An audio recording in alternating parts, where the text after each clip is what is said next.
بسم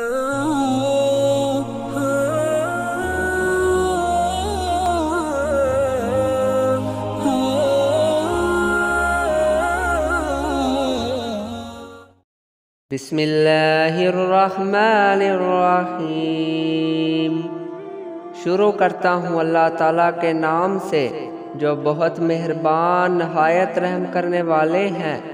اے ایمان والو، ابو ہریرہ رضی اللہ عنہ سے مروی ہے کہ نبی صلی اللہ علیہ وآلہ وسلم نے فرمایا، جو شخص خود کو نیزہ مار کر ہلاک کرتا ہے وہ جہنم میں بھی خود کو نیزہ مارتا رہے گا، اور جو خود کو گر کر ہلاک کرتا ہے وہ جہنم میں بھی اپنے آپ کو گراتا رہے گا، اور جو خود کو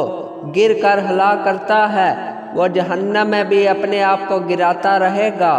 اور جو شخص خود کو گلا گھونٹ کر پھندا ڈال کر ہلاک کرتا ہے وہ جہنم میں بھی اپنا گلا گھونٹتا رہے گا۔